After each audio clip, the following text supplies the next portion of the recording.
This is our topic for today's, right? So we'll start from the food printing and reconnaissance. तो क्या होता है food printing, क्या होता है reconnaissance?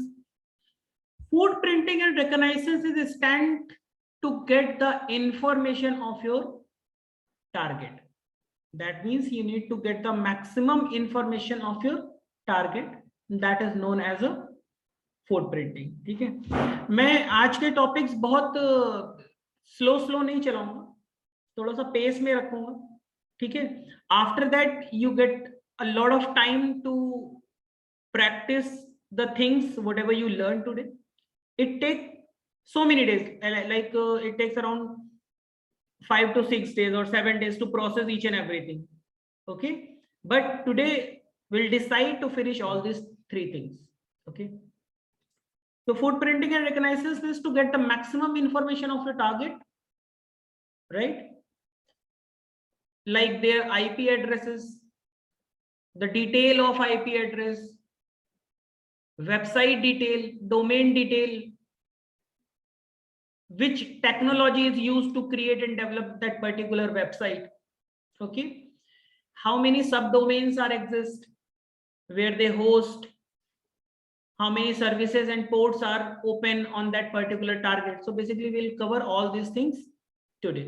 Okay, some things are in food printing and reconnaissance, then some things are on scanning and enumeration. Okay, so we'll start from the food printing and reconnaissance. मतलब अपने target के बारे में maximum information collect करना, right? So for example, we have a website like www.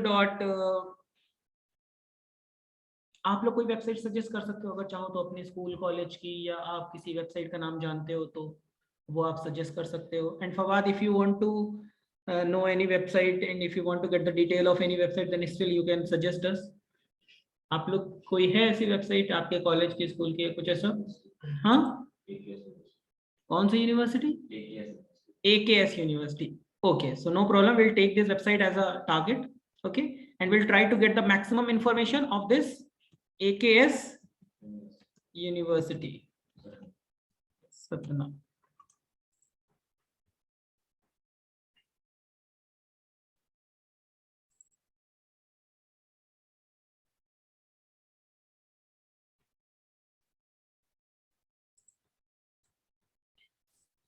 So we have this website as a target.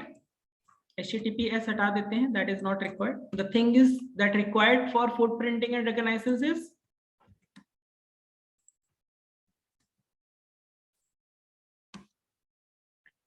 we have this target and we want to get the maximum information. That means we want to perform food printing and reconnaissance of this particular website. तो हम लोग क्या क्या information निकाल सकते हैं,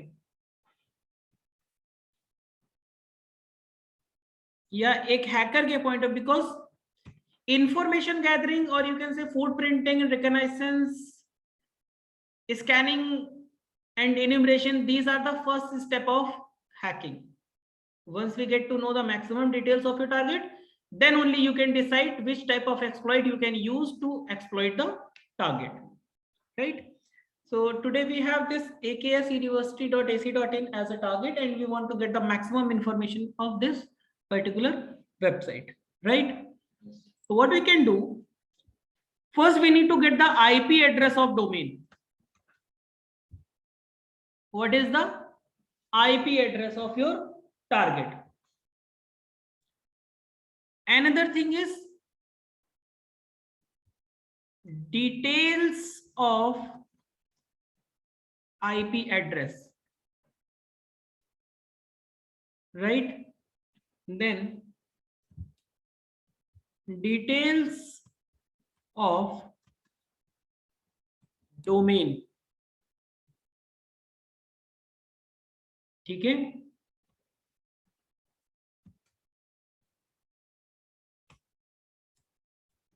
technology used in website किस technology को यूज करके बनी है? I think Fawad you have already complete this things ना?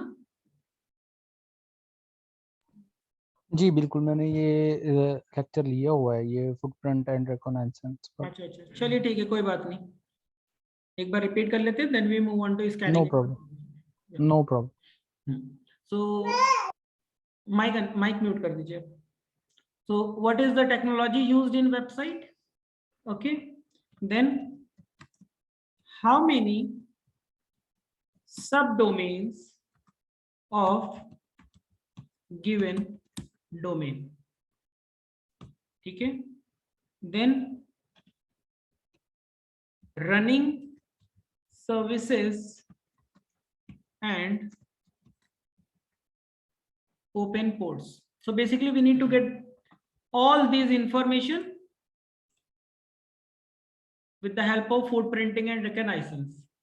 Okay, in some certain point you need a Kali Linux, and some things you can perform on your Windows machine as well. Okay, so what we can do, we'll start our Kali Linux also. तो सबसे पहली चीज, if you want to get the IP address of any website, then what you can do, there's a very simple thing that you can do is, देखो बहुत तरीकों से IP address पता किया जा सकता है आपके टारगेट का, आपके गिवन वेबसाइट का. The simplest method is you need to open your command prompt. You need to open your command prompt, and there's a method that is known as ping sweep.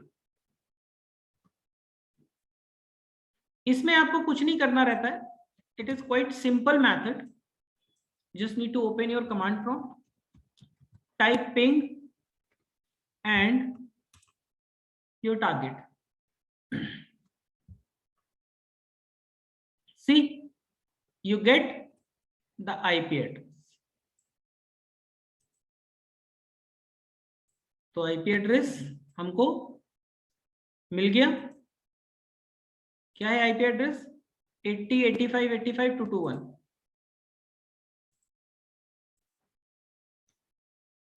80 85 85 221, ये हमको IP address मिल गया हमारे target का.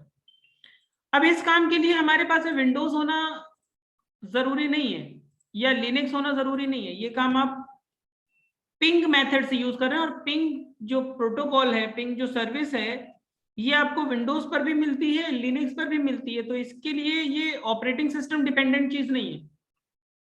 कुछ चीजें होती हैं जो कि ऑपरेटिंग सिस्टम डिपेंडेंट होती हैं, लेकिन हर चीज नहीं होती. ठीक है, तो ये काम के लिए आपको जरूरत नहीं है. ठीक है, इवन ये काम हम लोग इससे भी कर सकते हैं,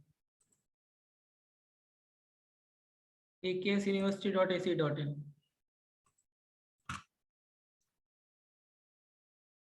आपके पास में काली लिनक्स है, आप काली लिनक्स ओपन कीजिए,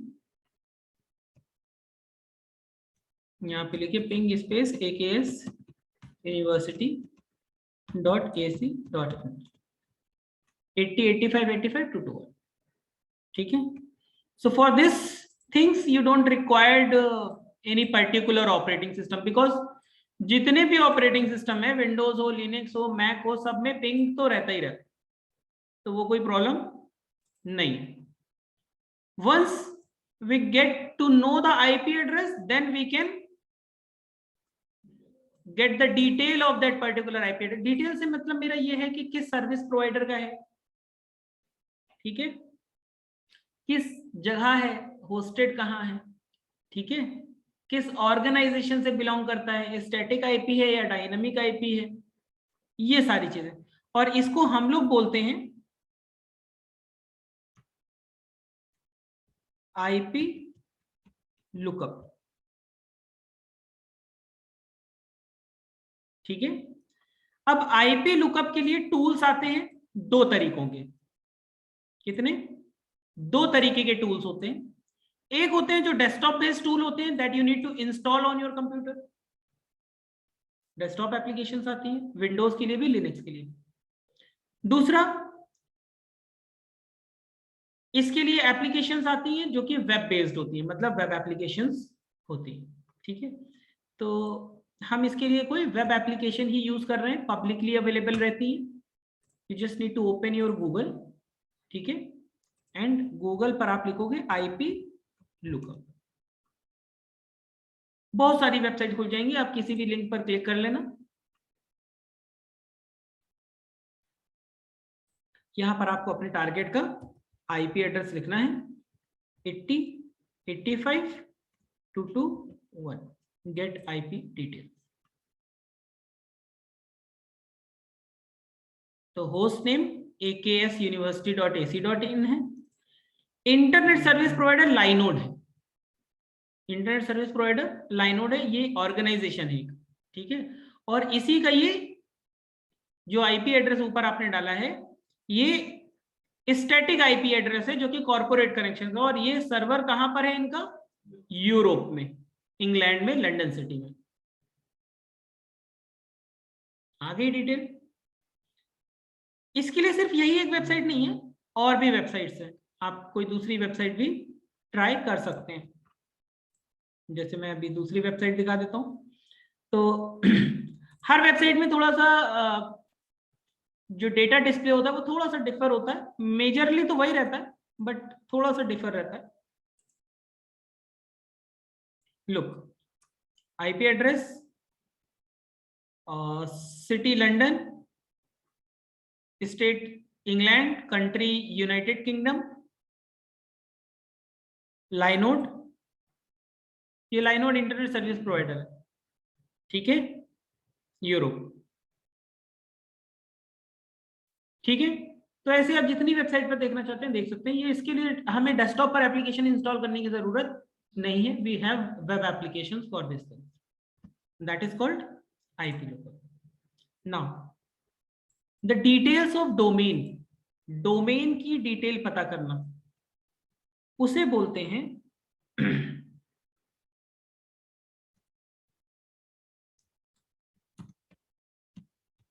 who is lookup. Who is lookup is used to get the detail of domain. Detail of domain से मतलब मेरा ये है कि डोमेन कब परचेज किया गया था, किसने किया था, उसकी मेल आईडी क्या है, उसका मोबाइल नंबर क्या है, उसका नाम क्या है, उसकी ऑर्गेनाइजेशन क्या है, कब एक्सपायर हो रहा है, बहुत सारी चीजें, ठीक है।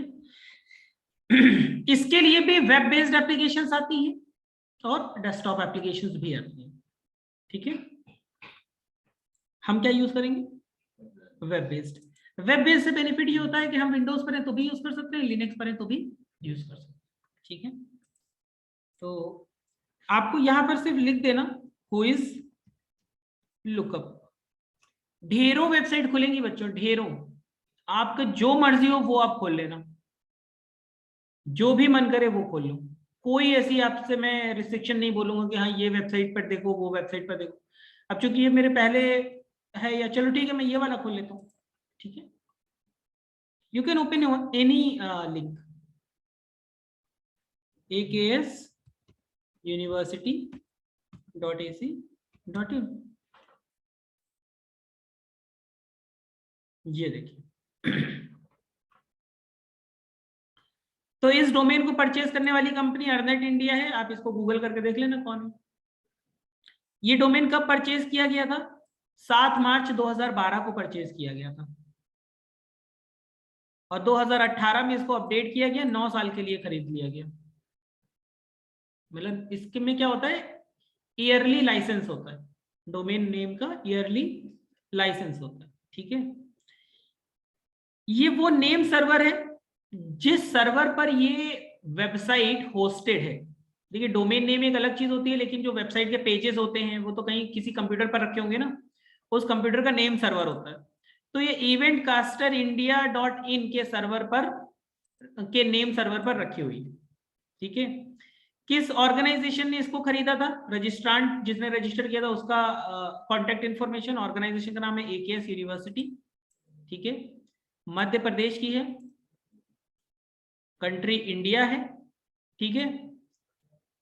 Please contact the registrar listed above, registrar का लिस्ट आई होगी ऊपर, अर्नेट इंडिया से ही रजिस्टर करना पड़ेगा, ठीक है। ये रॉ रिकॉर्ड है। रॉ रिकॉर्ड मतलब जैसे इसमें सारी चीजें बाइफरकेट करके दी हुई है ना, इसमें एक साथ है। अर्नेट.इन ऑर्गेनाइजेशन है, ठीक है ना। इन्होंने क्या करके रखा हुआ है, अपनी प्राइवेसी लगा के रखी कि कोई भी इनकी डिटेल ना देख पाए। प्राइवेसी का मतलब ये होता है whenever you want to purchase any domain, जब भी आप कोई डोमेन नेम परचेज करते हैं तो उसका हु इज लुकअप, जो हु इज रिकॉर्ड होता है वो पब्लिकली अवेलेबल रहता है, लेकिन आप थोड़ा सा पेमेंट करके उस पब्लिकली अवेलेबल रिकॉर्ड को हाइड करवा सकते हो, थोड़ा सा एक्स्ट्रा पेमेंट करके, ठीक है, जिससे हर कोई नहीं देख सकता है। लेकिन अगर कोई क्रिमिनल एक्टिविटीज होती है तो law enforcement agencies, cyber police मतलब, वो इनकी डिटेल देख सकती है, उसके पास में राइट्स होते हैं। हर कोई नहीं देख सकता है। जैसे सपोज करो कि मेरा मोबाइल नंबर है, अब ये मेरा मोबाइल नंबर है, ये किस नाम से एक्टिवेटेड है, एड्रेस क्या है खरीदने वाले का, ये कंपनीज के पास में है। लेकिन अभी आप जाकर पूछोगे कि ये जो नंबर है ये किस बंदे का है, किस बंदे का, इस बंदे का घर का पता क्या है, वो नहीं बताएंगे। लेकिन यही अगर पुलिस पूछेगी तो वो बताएं, ठीक है। तो ये चीजें रहती है, तो वो प्राइवेसी लगा के रखी गई है। जितनी डिटेल आ रही है वो मैंने यहाँ पर आप लोगों को दिखा दी। ठीक हो गया इतना? इसमें कहीं पर कोई समस्या आ रही है क्या? नहीं। टेक्नोलॉजी यूज्ड इन वेबसाइट, की जो वेबसाइट बनी है वो किस टेक्नोलॉजी को यूज कर रही है, मतलब पीएचपी पर बनी है, डॉटनेट पर बनी है, किस पर बनी है? हालांकि देखकर तो पता चल गया है कि ये वेबसाइट पीएचपी पर बनी है, ठीक है। अब इस चीज को पता करने के लिए बहुत सारे काम आप कर सकते हैं, जैसे कि लिनक्स में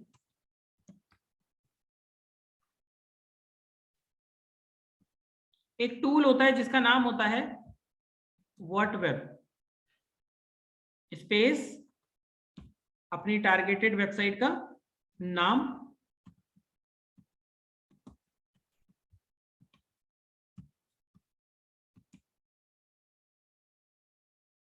और एंटर।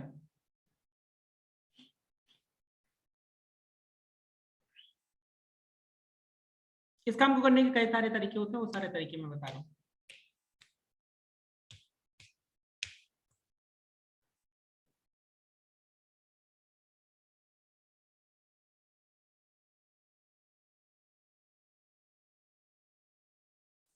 इसमें हमेशा रिजल्ट देखा जाता है जहां पर HTTP स्टेटस कोड 200 ओके लिखकर आता है, वहां से देखा जाता है, ठीक है। एनीवे अभी तो रिजल्ट आया नहीं है,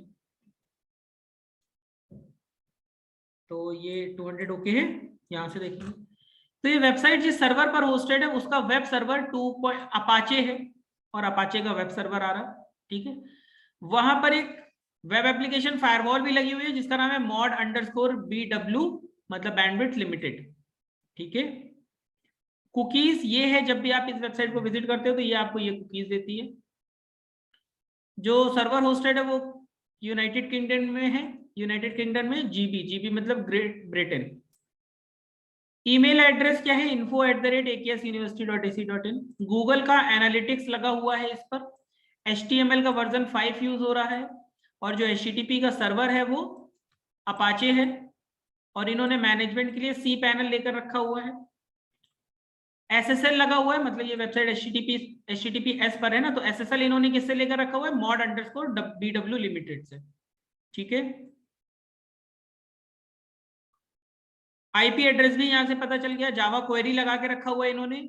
जूमला का CMS यूज कर रहे हैं, कंटेंट मैनेजमेंट सिस्टम, जैसे वर्डप्रेस होता है, जूमला होता है, कोड इग्निटर होता है, कैनवास होता है, मैजेंटो होता है, ये सब CMS होते हैं, कोड मैनेजमेंट सिस्टम, जो कंटेंट मैनेजमेंट सिस्टम होते हैं, ठीक है। ये देखिए बेटा जनरेटर में जूमला लिखा हुआ है ना, जे इधर लिखा हुआ है OOMLA, ठीक है। कंटेंट मैनेजमेंट सिस्टम यूज हो रहा है। मॉडर्नाइजर का प्लगइन लगा हुआ है, OpenSSL है इनके पास में। PHP की वेबसाइट है ये, PHP पर बनी हुई है, PHP का वर्जन 5.6.40 है। स्क्रिप्ट भी इन्होंने यूज कर रखी हुई है, तो स्क्रिप्ट में इन्होंने टेक्स्ट और जावा स्क्रिप्ट यूज हो रही है। टाइटल है ये वेबसाइट का AKS India's leading best private university. ये हेडर्स में इन्होंने क्या क्या लगा के रखा हुआ है, एक्स पावर्ड बाय हमेशा देखना चाहिए, इसका मतलब ये होता है कि वेबसाइट किस पर बनी है, तो वेबसाइट PHP पर बनी, ठीक है। इतनी चीजें क्लियर हो गई। तो ये इससे भी देख सकते हैं एंड ब्राउजर के थ्रू भी देख सकते हैं, मतलब वेब एप्लीकेशन भी इसकी यूज कर सकते हैं, वेब बेस्ड एप्लीकेशन भी यूज कर सकते हैं, ठीक है। अब वेब बेस्ड एप्लीकेशन के लिए बहुत सारी चीजें हो सकती हैं। एक सिंपल चीज बताता हूं, एक वेबसाइट होती है उसका नाम होता है builtwith.com।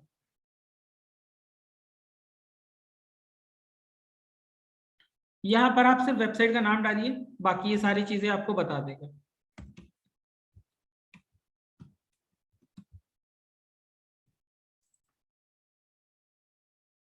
डिटेल टेक्नोलॉजिकल प्रोफाइल में चले जाइए, सब कुछ बता देगा। एनालिटिक्स और ट्रैकिंग, मतलब कौन कौन से यूजर आते हैं, किस ऑपरेटिंग सिस्टम से आते हैं, वेबसाइट की कंप्लीट एनालाइज करने के लिए गूगल एनालिटिक्स लगा के रखा हुआ है इन्होंने। ये विजेट्स में गूगल का फॉन्ट्स लगा के रखा हुआ है, टैग मैनेजर लगा के रखा हुआ है। फ्रेमवर्क ये कौन से यूज कर रहे हैं, PHP का कंटेंट डिलीवरी नेटवर्क यूज कर रहे हैं, ठीक है। शॉकवेव फ्लैश एम्बेडेड यूज करके रखा हुआ है। मोबाइल के लिए भी ये वेबसाइट है, मतलब मोबाइल पर भी खुलती है प्रॉपर, ठीक है। रिस्पॉन्सिव वेबसाइट है, वरना अगर वेबसाइट रिस्पॉन्सिव नहीं होती तो वो मोबाइल पर कंप्यूटर जैसी ही खुलती है, लेकिन आप देखते होंगे कंप्यूटर पर अलग तरीके से खुलती है, मोबाइल पर अलग तरीके से खुलती है, वो रिस्पॉन्सिव वेबसाइट्स होती है। तो ये मोबाइल के लिए भी इन्होंने लगा के रखा हुआ है, आईफोन कंपैटिबल भी है, ठीक है। पेमेंट वगैरह के लिए भी इन्होंने pound sterling currency Japanese yen पर लगा कर रखा हुआ है, ये इनके पेमेंट गेटवेज है। इन्होंने वीडियोस वगैरह भी अपनी वेबसाइट पे लगा के रखा है, तो यूट्यूब के API वगैरह भी इन्होंने यूज की हुई है। फिलहाल सिर्फ यूट्यूब चल रहा है, फ्लिकर JW प्लेयर नहीं लगा के रखा हुआ है। CMS में ये जूमला यूज कर रहे हैं। जावा स्क्रिप्ट लाइब्रेरी फंक्शन में इन्होंने इतनी सारी चीजें यूज करी हुई है। एडवर्टाइजमेंट भी इन्होंने अपने वेबसाइट पे लगा के रखे हैं डबल क्लिक .net से और गूगल रिमार्केटिंग से, मतलब एड्स वगैरह भी आते होंगे, वो फेसबुक के भी डबल क्लिक बिड मैनेजर ये सब भी लगा के रखा हुआ है, ठीक है। ईमेल भी ये चलाते हैं अपनी वेबसाइट के थ्रू, अपने डोमेन के थ्रू, वो ज़ेंडेस्क के थ्रू चलाते हैं। होस्टिंग प्रोवाइडर जो सर्वर है जहां पर ये वेबसाइट होस्टेड है वो लाइनोड का है, US का सर्वर है। SSL सर्टिफिकेट, मतलब वेबसाइट HTTPS पर बनी हुई है तो इन्होंने cPanel SSS लगा के रखा हुआ है, ठीक है। पहले इन्होंने कोमोडो लगा के रखा था, उससे पहले एसेंशियल लगा के रखा था, और उससे पहले कोमोडो लगा के रखा था, बट फिलहाल cPanel और SSL का सर्टिफिकेट लगा हुआ है। सर्वर का ऑपरेटिंग सिस्टम लिनक्स है, क्योंकि ये लिमिटर मॉड्यूल से OpenSSL ये सब लिनक्स पर ही चलते हैं। इस तरीके से सारी डिटेल होती है, मैं एक एक करके कितना बताऊंगा, ठीक है। एक और आसान तरीका होता है, आप अपने ब्राउजर में एक प्लगइन ऐड करके रख लो, एक्सटेंशन बोलते हैं उसे, और उसका नाम होता है वेपलाइजर। वेपलाइजर फॉर, अगर आप फायरफॉक्स चला रहे हैं, बट आई रेकमेंड कि फायरफॉक्स चलो, वेपलाइजर फॉर फायरफॉक्स, ये करो, ये प्लगइन आ जाएगा, इस पर क्लिक करो, ऐड टू फायरफॉक्स। मेरे में नहीं आ रहा है ऐड टू फायरफॉक्स, क्यों, क्योंकि ऑलरेडी एडेड है। ये अगर एडेड होता है ना, तो उससे क्या होता है, आप कोई भी वेबसाइट ओपन करोगे, उस वेबसाइट का जो भी पेज आपके सामने ओपन होगा, ये उसकी डिटेल आपको दिखा देगा ये प्लगइन। कैसे, ये आपको यहां पर, ये आ रहा है ना वेबलाइजर, इस पर क्लिक करोगे तो जो भी पेज ओपन हुआ है उसमें क्या क्या डिटेल है वो सब यहाँ पर आ जाएगी। देखो CMS जूमला है, वेब सर्वर का एक्सटेंशन OpenSSL है, यही सारी चीजें तो अभी देखी थी हम लोगों ने। वेबसाइट PHP है, सर्वर अपाचे है, दिख रहा है। तो ये सारी चीजें आपको दिखा देगा ये प्लगइन अगर लगा होगा, जो भी वेबसाइट आप खोलेंगे, ठीक। तो 3 तरीके बता दिए, एक तो व्हाटवेयर, बिल्ट विथ, और ये वेपलाइजर, और भी सैकड़ों तरीके होते हैं,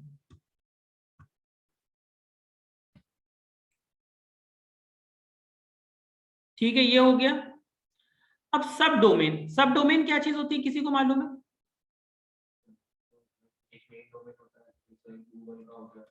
जैसे देखिए, मेन डोमेन है www.aksuniversity.ac.in, ये है मेन डोमेन।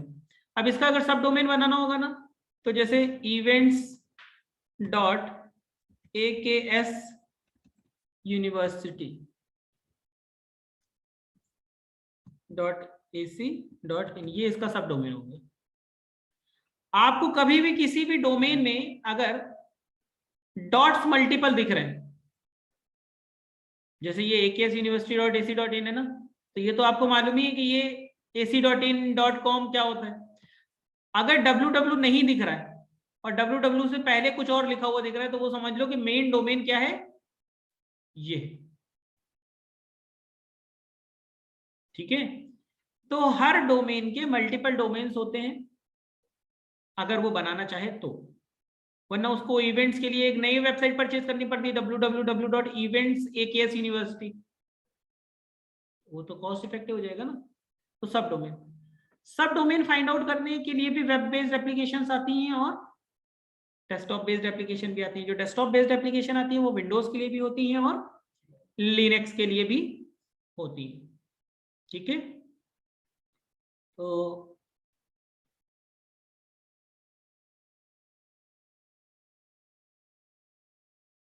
हम वेब बेस्ड एप्लीकेशन देखते हैं कोई। ठीक है, पहले एकेएस यूनिवर्सिटी के डोमेन्स, सब डोमेन्स पता करेंगे। सब डोमेन फाइंडर ऑनलाइन, ठीक है, बहुत सारे हैं, आप कोई सा भी खोल सकते हो। मैं सपोज करो ये वाला खोल लेता हूँ, ठीक है, क्योंकि वो ऊपर वाले मेरे पहले से ही खोले हुए थे, तो जैसे मैं ये खोल लेता हूँ। ठीक है, वेबसाइट का नाम डालोगे आप एकेएस यूनिवर्सिटी, www लगाने की कोई जरूरत नहीं है, लगा भी दोगे तो भी कोई प्रॉब्लम नहीं है, नहीं लगाओगे तो भी कोई प्रॉब्लम नहीं है।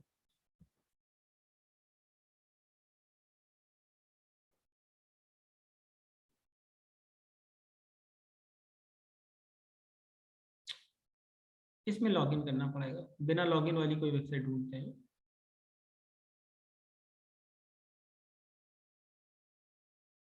चलो, जो मैं देख चुका हूँ उन्हीं को ही खोल लेता हूँ।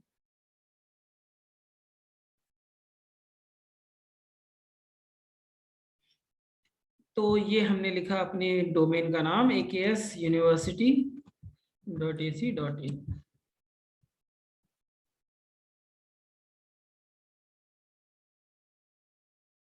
देखिए कितने सारे सब डोमेन है, 38 सब डोमेन मिले। biotechconference.aksuniversity.ac.in, agriconference.aksuniversity.ac.in, adm.aksuniversity, webmail, ftp, ctkra, adm, ent, library है। इसी तरीके से हम लिनक्स को भी यूज कर सकते हैं, लेकिन लिनक्स में आपको सब डोमेन के लिए बहुत सारे टूल्स आते हैं, लेकिन हम जो टूल यूज करने वाले हैं उसका नाम है nocpy। बाय डिफॉल्ट ये इंस्टॉल नहीं होता है, हमें करना पड़ता है। ठीक है, तो आप इसको कर लीजिएगा, गिटहब पर मिल जाएगा। तो आपको इसको यूज करने के लिए कुछ नहीं लिखना पड़ता है, nocpy का नाम लिखिए, अपनी वेबसाइट का नाम लिखिए और एंटर कर दीजिए, ये सब डोमेन फाइंड आउट कर लेगा। टाइम लगेगा।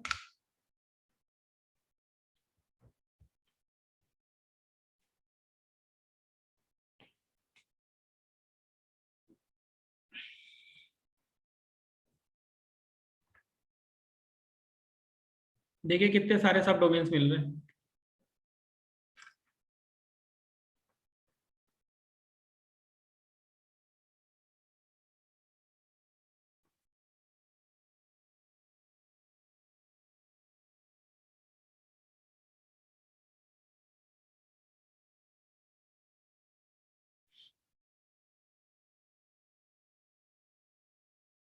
ये जो जहां पर 200 आता है ना, वो है ना, बाकी ये सब काउंटेबल नहीं है। तो ये टाइम लगता है इसमें, आप लोग चलाएगा, सब डोमेन्स आप लोगों को मिल जाएंगे। ठीक है, कंट्रोल Z करके मैंने रोक दिया। इतनी चीजों में कहीं पर कोई प्रॉब्लम आ रही है क्या?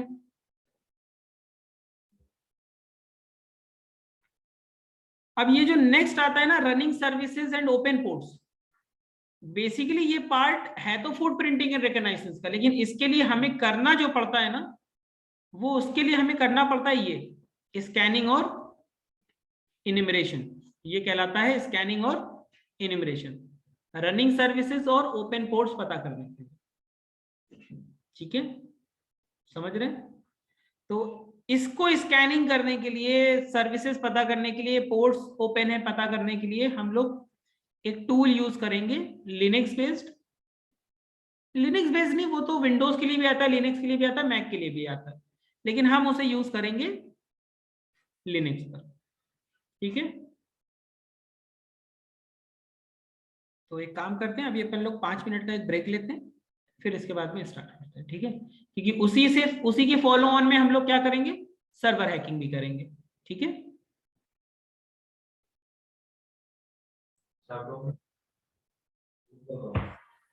Details of desktop based application नहीं, उसके लिए तो हम लोगों ने वेब बेस्ड एप्लीकेशन यूज की ना, हुइज लुकअप। तो अब हम करने जा रहे हैं स्कैनिंग और इन्यूमरेशन। ठीक है, जिसमें हम रनिंग सर्विसेज, ओपन पोर्ट्स के बारे में जानकारी कलेक्ट करेंगे, इंफॉर्मेशन कलेक्ट करेंगे। ठीक है, उसके लिए हम लोग जो टूल यूज करने वाले हैं वो है nmap। ठीक है, तो nmap एक ऐसा टूल है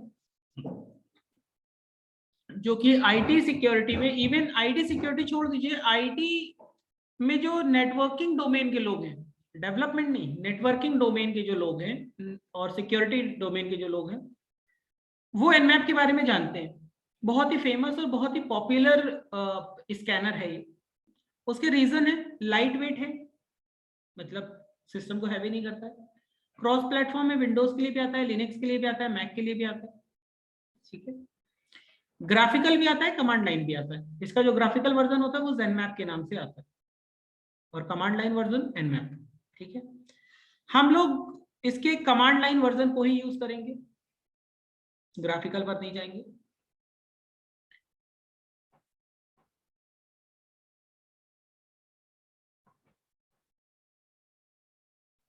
nmap काली लिनक्स में बाय डिफॉल्ट इंस्टॉल होता है। अगर आपकी मशीन में नहीं है, आप कोई ऐसा लिनक्स का वेरिएंट यूज कर रहे हैं जिसमें नहीं है काली लिनक्स के अलावा, तो आप उसमें अलग से इंस्टॉल कर सकते हैं। लिनक्स में कोई भी टूल इंस्टॉल है या नहीं इंस्टॉल है, इसका अगर आप पता करना चाहते हैं तो एक कमांड होता है विच। आप विच स्पेस nmap लिखो तो ये आपको बता देगा है या नहीं है। तो ये है यूजर के अंदर, बिन के अंदर। ठीक है, अगर नहीं होता तो डायरेक्ट ऐसा आ जाता। ठीक है, so that means I already have. If in case if you don't have, then you can install it by running this command. मेरे में पहले से ही है तो कह देगा कि you already have the latest version। कुछ पैकेजेस इंस्टॉल करने के लिए हैं जो शायद नहीं हुए होंगे तो वो भी इंस्टॉल हो जाएंगे। ठीक है, कुछ लेटेस्ट पैकेज होंगे जो अभी नहीं थे मेरे मशीन में, अपडेट नहीं किया होगा मैंने, तो वो आ रहे हैं। अच्छा हुआ चला लिया।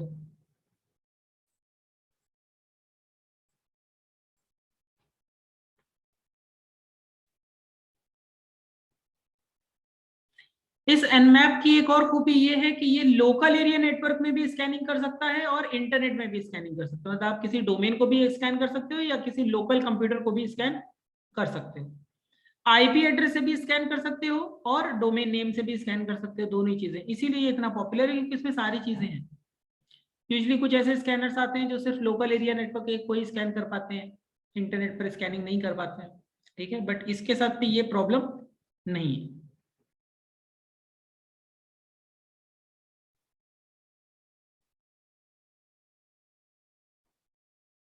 ठीक है, जस्ट इन केस आपकी मशीन में नहीं है, आप ये कमांड चलाओगे तो आपके पास में मैसेज आ जाएगा you already have the newest version, जैसा अभी आ रहा है।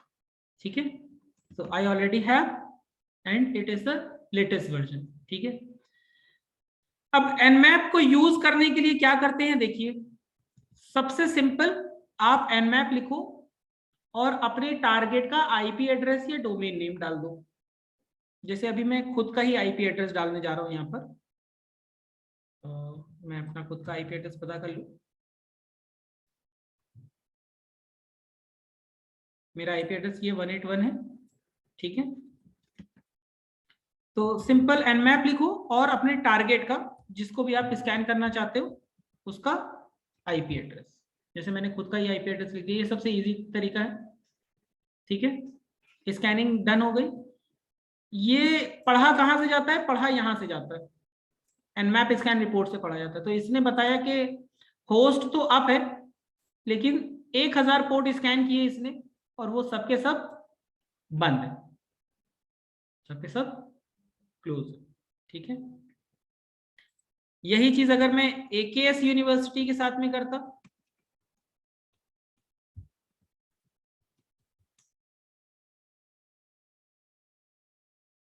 ये हैंग नहीं हुआ है, ये प्रोसेस चल रही है इसकी। ठीक है, ये प्रोसेस बैकग्राउंड में चल रही है, देखिए। और इसने हमें डिटेल दे दी। इसने एक रिपोर्ट हमेशा यहां से पढ़ी जाती है, एनमैप स्कैन रिपोर्ट से।